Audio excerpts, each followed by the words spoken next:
Hi you guys, and welcome back to Life with Lene. My name is Nikita Lene. I am a registered nurse. My specialty is ICU, and I'm currently working as a travel nurse. I have been for a year and a half now. And I make content just about my journey of being a veteran, a single mom, and now a travel nurse. So if you're interested in content like that, I'd love for you to stick around so you can hear more about my journey. And I guess we've added an extra tier to that of entrepreneurship now. I do plan on adding some more information about my entrepreneurship journey and kind of what I've been doing for my businesses. So if you are interested in content like that, we'd love to have you join us here.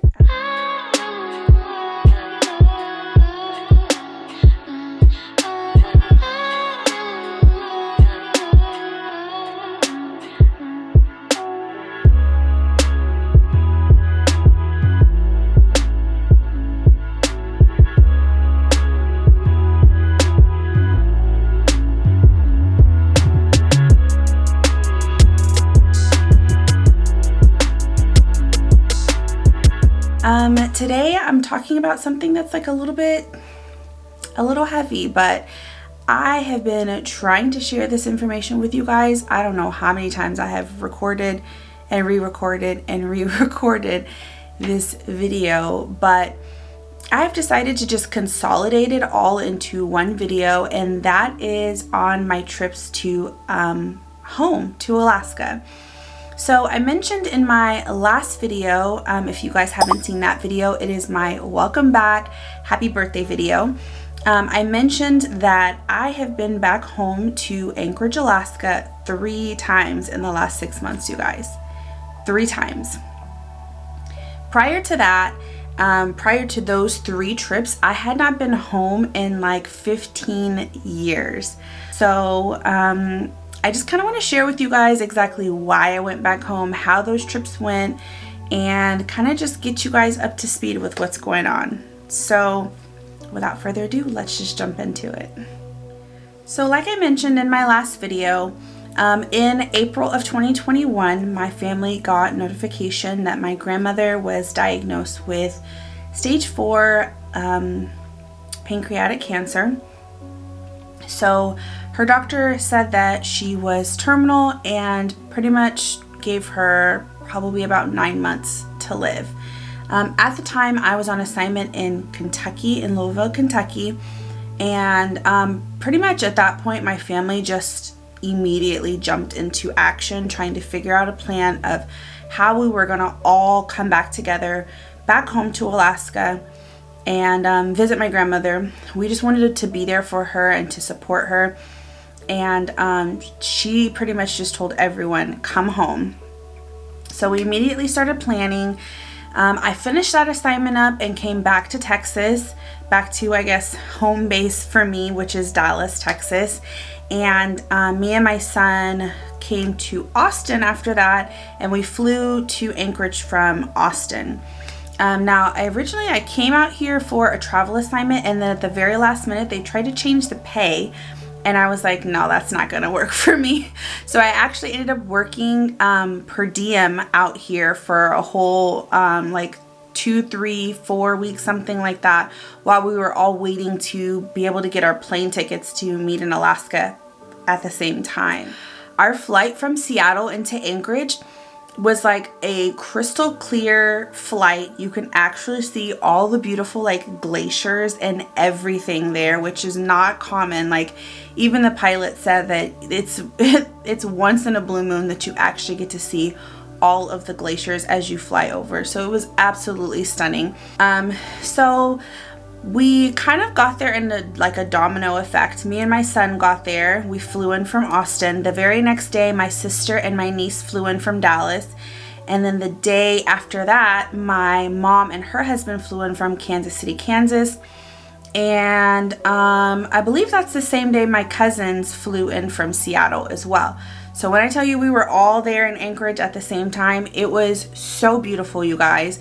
It had been literally over a decade since we had all been, has it been a decade? Yeah, it's been at least a decade since we had all been all together under one roof. So When I tell you, my grandparents were smiling like from ear to ear. They were so extremely happy just to have all of their children, their grandchildren, and their great-grandchildren under one roof was so beautiful. And my grandfather had been taking care of my grandmother for a while now, since she had been sick. And so, with her being the primary person who usually cooks and cleans and does all of that stuff, he was kind of like, I just want a home cooked meal. So that is exactly what we did. We got together and we just cooked and enjoyed each other's company. Each night we did like a different theme of what we cooked. So one night we had a seafood night. I mean, of course. So we had like a huge seafood like feast, you guys. It was so good. Another night we did like steaks, and then another night, the last night we ended up doing soul food. And you guys, it was just so beautiful to just see everybody together again. It's crazy to think like that it's been so long that my cousins that were like my baby cousins are like grown now. They're like hovering over me. And so it was just crazy to see that. It was such a great feeling to see them and my son, and just being able to spend time with one another. This is also my son's first time going to Alaska. And so literally the last time I had been home was for my 19th birthday. I went there to celebrate my birthday and also to say goodbye to my family before I joined the military. And right after I had gotten back home at the time was Seattle. By the time I got home from my last trip to Alaska, I ended up leaving for basic military training a couple weeks after that. So the fact that it's been that long since I've been home, this is once again before my son was even born or anything like that. So it was just great for him to see like where I'm from and where I grew up, because he's heard so many amazing stories about Alaska, of course, and about my grandparents' house, and how even when we didn't live in Alaska as kids, we used to spend summers in Alaska. My dad was in the military, so every time we would PCS, we would move from one country or one city to another, we would end up spending the summers in Alaska with my grandparents. So we would live in Korea for 2 years, and then we would spend the summers with my grandparents, and then we'd go to our next assignment. And so we were just so spoiled like that. We just always spent summers with my grandparents and had so many fond memories in that house with them. That was pretty much the last day of what you would call normalcy in that house. The very next morning when we woke up, my mom and my sister, I don't even remember who it was, someone came downstairs, shook me awake and said, Nikita, we need your help upstairs. I came running upstairs, and my grandfather was just laying on the floor. He'd gotten so dizzy that he just kind of fell on the floor, and he's like, I don't feel good, I don't feel good. He was very nauseous, and he just wasn't feeling well. And so we tried to help him up, and he just said he was too weak to get up.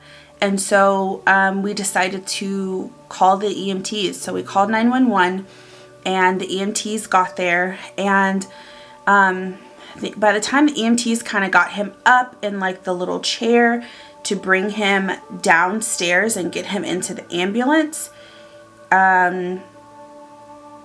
he went unconscious, and he died that day. He was having a heart attack, and he had a massive heart attack and just passed very suddenly. The hospital, when the hospital called us, when they talked to me on the phone, I was the one who answered the phone. The charge nurse in the hospital was pretty much like, hey, if you guys could come down here. They told us which hospital it was, and I, being a nurse, I understood exactly what she was saying without her saying anything. And it was really at that point that I just went into nurse mode, and I was trying to prepare my family as much as I could without saying too much. Obviously at this point, I already knew what was going on 110%. And so that was very tough. I do want to do like a separate video on being the only nurse or the only healthcare professional in my family. I think it's so important for me to kind of share that experience. And if you are the only healthcare professional in your family, you kind of get it, that it's a tough situation to be in, especially when things like this happen, because you're kind of the only person who understands what's going on. When I talked to the EMTs, I pretty much just asked them how many rounds of ACLS or compressions they had done and what they had done, and I already knew before I got the call. I already knew what the two options were, and either one of them wasn't good. So it was a very tough situation to deal with. We pretty much spent the rest of that trip to Alaska just trying to be there for my grandmother, and planning my grandfather's funeral. And the hardest part, I would say, is the fact that my grandfather was my grandmother's primary caretaker, and my grandmother at this point is still terminally ill with cancer.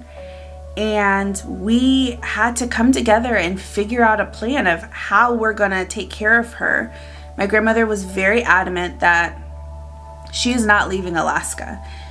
Anchorage is home to her, and her and my grandfather had lived in Anchorage for, I believe, like 40 years.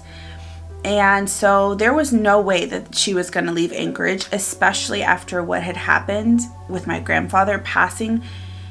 To be honest with you guys, I could tell that he was gone before his body left the threshold of the house. And so her knowing pretty much that he had passed in the house, there's no way that she was going to leave. There was no way that she was going to leave after that. And so we really had to figure out how we're going to get care for her, who's going to take care of her, who's going to take her back and forth to her dialysis. She's not mobile on her own. She can't get up and cook and clean and take care of herself.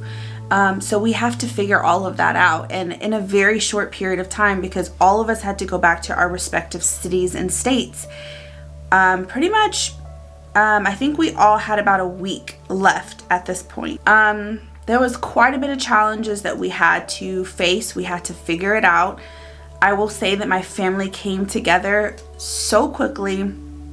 We had a whole call center set up, and every single day, like, I went to Target, got a whiteboard and some dry erase markers, and every night before we went to bed, we would have a game plan and a to-do list of what we had to do when we wake up the next day. We were already partially at a little bit of a disadvantage because of the time difference between Alaska and the rest of the lower 48. So any phone calls we had to make to the lower 48, we would have to try and wake up early so that we can make those phone calls. Additionally, we were also having to get up and take my grandmother to her dialysis 3 days a week. So we really came together as a team, and we would break down these to-do lists where each person had 2 to 3 tasks to do. And doing that on top of still taking care of our, the children and everything. It was a lot, but we came together like so well and got stuff done. All of us tapped into our resources. I have a background in healthcare and in healthcare administration. My sister does like a lot of hospital claims and things like that, so she's very knowledgeable in that. And so we, tapped into like resources for my grandfather. He's a veteran, so calling the veteran administration, and just figuring out what we can do to kind of resolve the situation in a very, very, very short amount of time.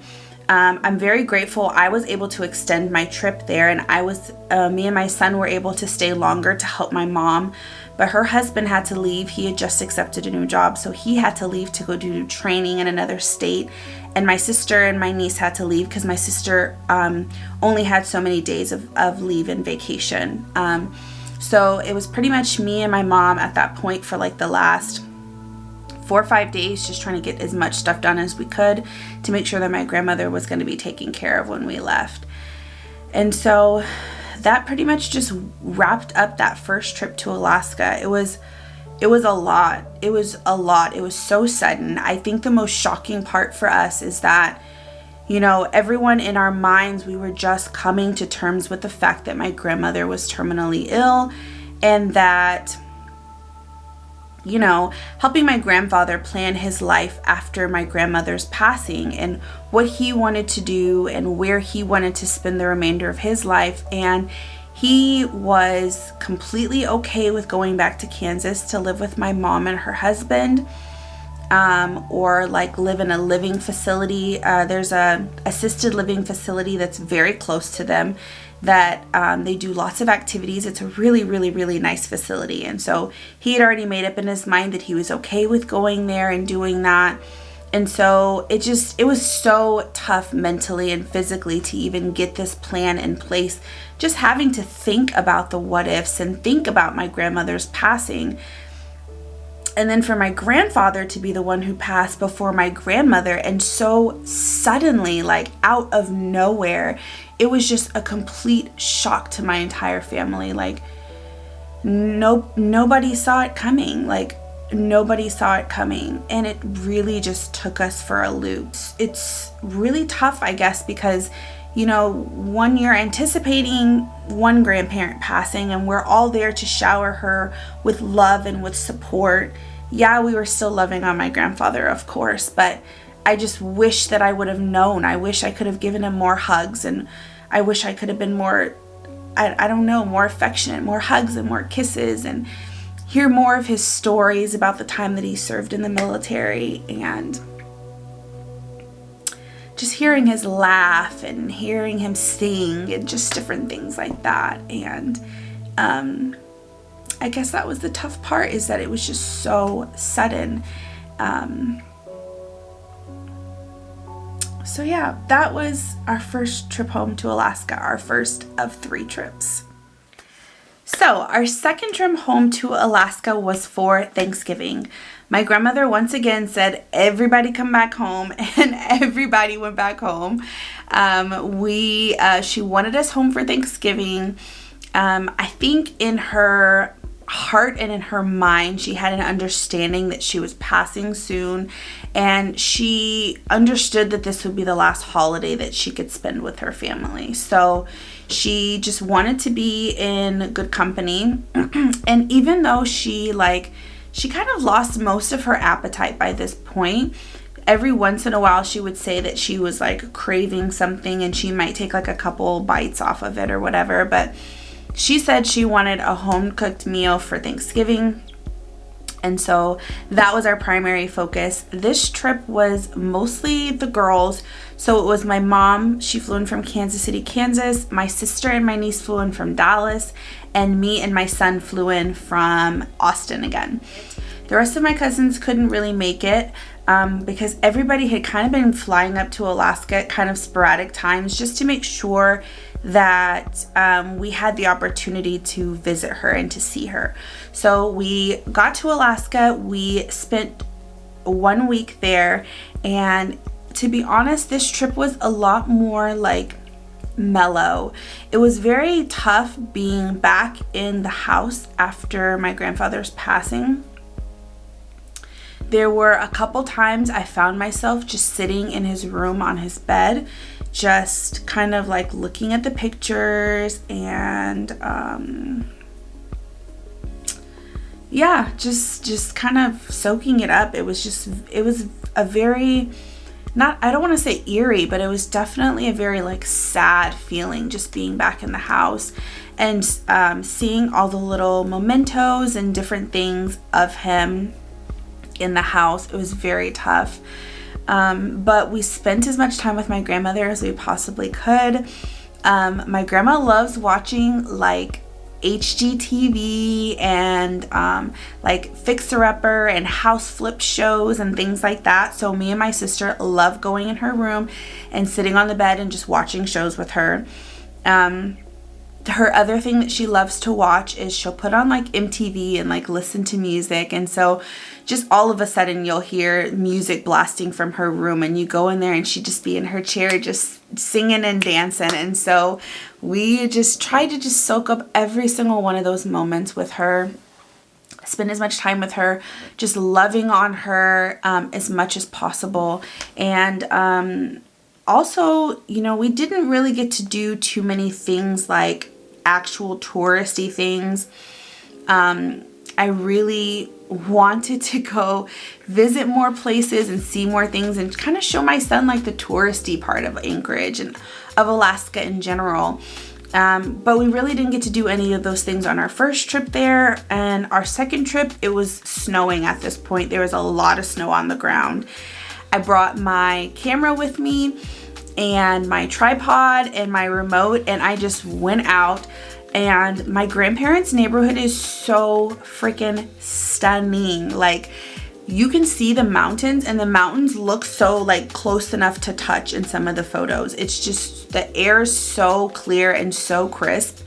Their backyard is like, there's a wooded area back there, like a whole freaking wooded area, and there's no fence or anything. So usually in the summertime, there's like lots of like moose and deer that'll come just lay in their backyard and sunbathe.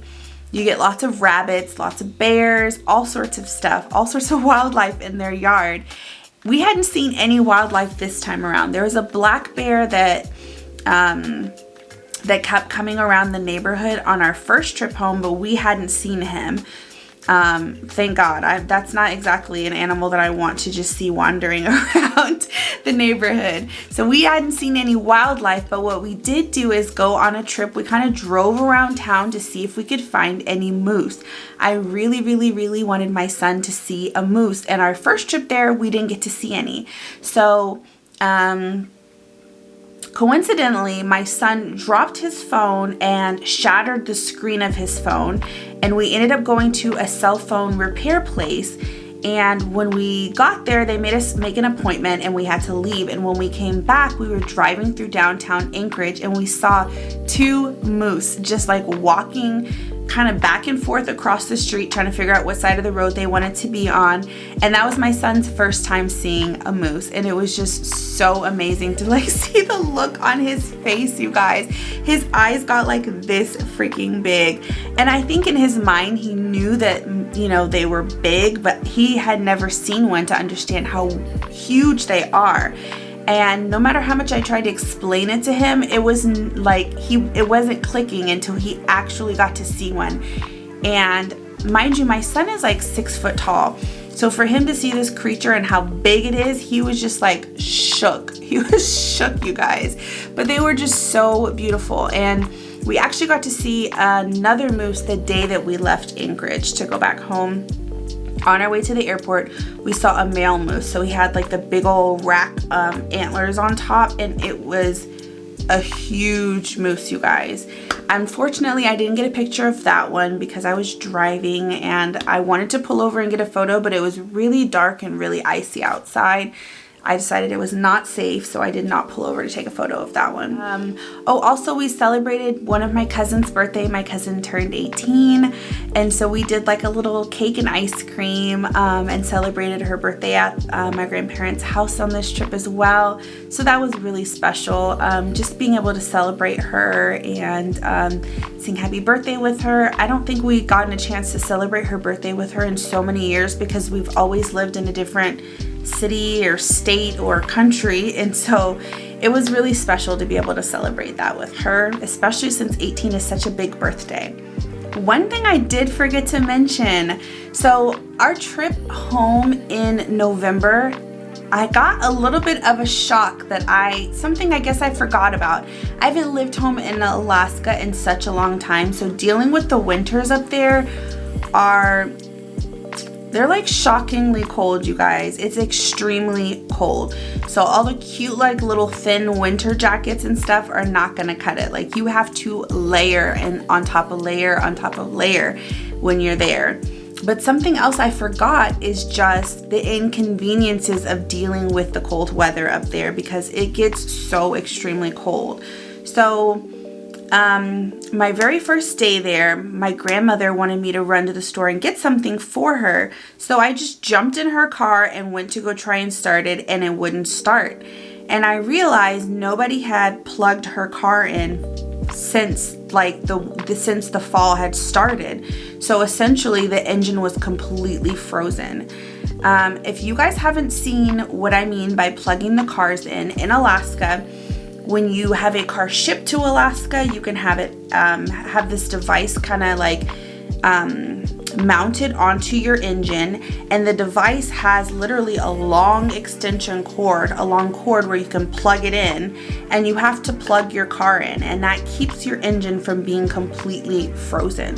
It'll keep it from getting to like a really, really low temperature, because when it gets to an extremely low temperature, then it's not going to start. It'll be completely frozen. Now, don't ask me all the details, you guys. I don't know all of the mechanical stuff. That's not my specialty. I don't know. I just know the device is literally mounted onto the engine, and you have to plug your car in. And you leave the car plugged in until you want to drive it, and of course you should be able to start it. But nobody had plugged my grandmother's car in, and we're talking about the end of November at this point, where it had already been snowing since like October time frame. And so her car wouldn't start. So at this point I was a little flustered, but I was like, no big deal. I got my grandpa's truck. I love driving my grandpa's truck, you guys. And it's just very nostalgic for me. It reminds me of my childhood, of him actually having to physically pick me up to lift me up in his big old truck. And so it just feels good to drive his truck. Anyways, I was like, no big deal. I'm gonna grab the keys to the truck and hop in and go run to the store. And then I got another reality check, you guys. Diesel gas freezes when it hits a certain temperature.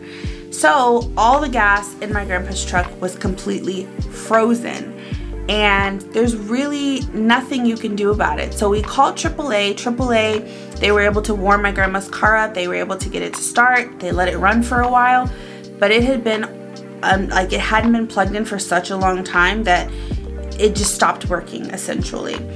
We could not get it to start again after AAA, started it that one time. And so, and pretty much the guy from AAA who came out told us, he has a diesel truck as well, and he deals with the same thing, that the gas just gets frozen. There's really nothing you can do except let it thaw out when the weather gets a little bit warmer. And so that kind of left us SOL. And so we had to go get a rental car just to get around Anchorage. And so that in itself was a whole experience, because the rental car place gave us a crappy car with the car itself wasn't crappy. It's the tires that were on the car that were crappy. So we were slipping and sliding all over Anchorage. There was no traction on the tires. There's no snow tires on there, and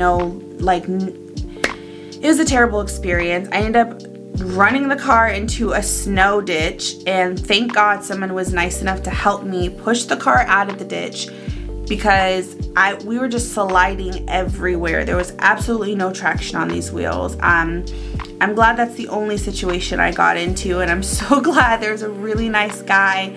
I ran into the ditch when I was trying to turn into the park to go take photos. There's a park that has a ice skating rink, and this guy just so happened to see me get stuck, and he came over and asked if I needed help, and so I was able to put the car in neutral, and he pushed me out. But yeah, thank God that's the only situation that happened with those slippery tires.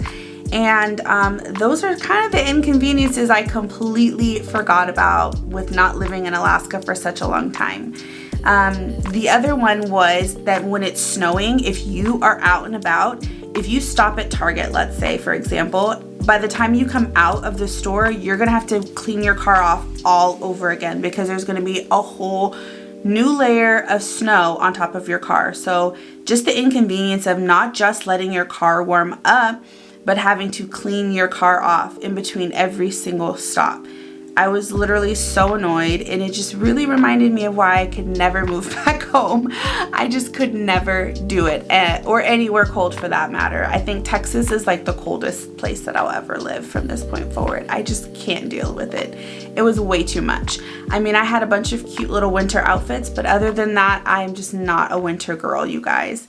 So our third trip home to Alaska happened in February. My grandmother started to get just sicker and sicker. She got admitted into the hospital for a little while because she was having some like altered mental status at this point. So she was in the hospital for at least 2-3 weeks. And eventually they ended up sending her home with home hospice. And so my mom, when she kind of got the call that they were going to be sending her home with home hospice, my mother traveled up to Alaska to spend the last weeks with my grandmother. And my sister and my niece went up there, and we ended up traveling up there the day after they arrived in Anchorage. My grandmother passed that next morning. And when we got the call, me and my son flew up there a couple days later. This trip was very tough, you guys. It was very tough because at this point, both of my grandparents were gone. And it was just so sad just being in that house, just being there. You know, there were just so many great memories in that house. And it just felt very sad.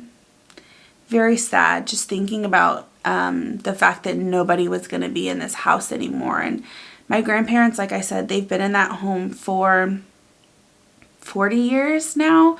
And so to know like how many people they've invited into that home, soldiers that were stationed up at, you know, Fort Richardson and Elmendorf Air Force Base who didn't have family, they would invite them over for the holidays and cook for them. And so many of our family members who were displaced, including us, there's so many times when we, you know, were in between moves or, you know, just in a bad spot, and our grandparents' doors were always open to us. I had so many childhood memories in that home. And so it was just very tough to be there knowing that, you know, no one's going to be living in that home anymore. It was very, very sad. We did a celebration of life for my grandmother and said goodbye to her. And both her and my grandfather, their last wishes were to be cremated. And we wanted to do a ceremony. They wanted their ashes spread over the same body of water. And unfortunately, because it was so cold, there was a lot of snowstorms going on this trip. So because of the weather, it just wasn't safe for like the small wing like airplanes to fly safely. So we decided to postpone it, and we'll do that ceremony. We'll probably go back in the spring and do that ceremony for my grandparents to spread their ashes. But it was just very tough. It was very hard. I feel like Alaska has always been home for me. It's always been a place I can call home, but it was always home because my grandparents were always there. And the rest of my family has come and gone, and they've moved away to Seattle and then back to Anchorage, back to Seattle, back to Anchorage. But the only thing that was always consistent was my grandparents. And so it was very hard to know that they are not there anymore. And most of the rest of my family is gone. They're no longer in Alaska. They've kind of moved away. And so, I mean, of course, Alaska will always be home for me. Anchorage will always be home for me. But it's just a very sad reality to think that both of my grandparents are gone now.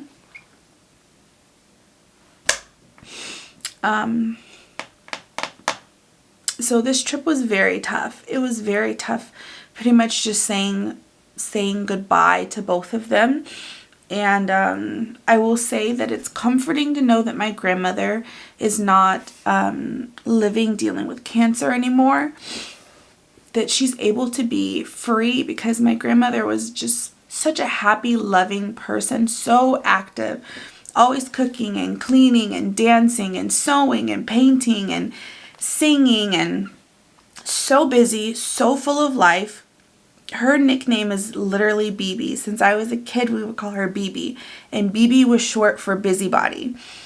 So it made me so sad to see her like lose her mobility in her older age and not be able to be up and active and doing the things that she loved doing, and being trapped in her room or in her chair. That was very hard to see. So just trying to find peace in the fact that at least she's not trapped in that body in pain anymore and dealing with cancer anymore, and that her spirit is free to do whatever now. She's not trapped in that body anymore, dealing with pain and sickness. It's kind of how I've had to think of it, just, to find peace in the fact that, at least her and my grandfather are together again. And yeah, it's been tough, you guys. It's been very tough. Even talking about it, I'm trying not to cry. And my family's really been going through it this last year. It's been really tough. So we're really just trying to navigate what comes next. What does the next chapter look like? I think I mentioned this in my last video, but not necessarily to rush the grieving process or to rush past my grandparents passing, because I want to grieve appropriately. I want to honor them and honor their legacies and honor them. But just trying to figure out what comes next and what the next chapter of life looks like, and how we can honor their legacy in just the most beautiful way. So that's the gist of our 3 trips home to Alaska, you guys. It was tough. It's been tough just trying to record this and get this out to you guys. I will say there were so many beautiful memories made. I'm glad that my grandparents had the opportunity to see all of their children, their grandchildren, their great-grandchildren, all under one roof, to celebrate life with them. And I mean, before we had any idea of when they were going to pass, we celebrated life with them.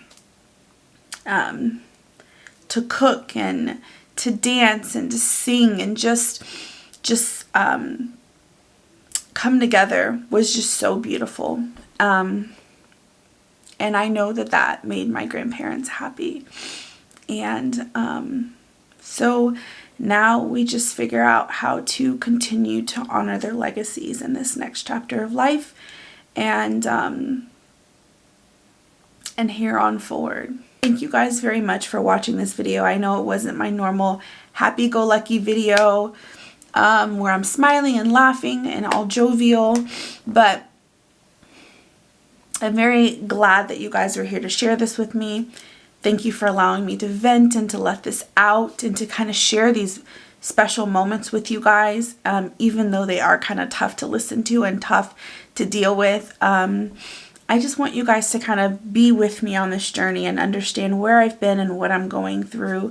It's kind of where I'm at right now. Thanks again for watching, you guys. I love you guys so much. Thank you so much for all of the love and support, and I look forward to posting more content for you guys soon. Until next time.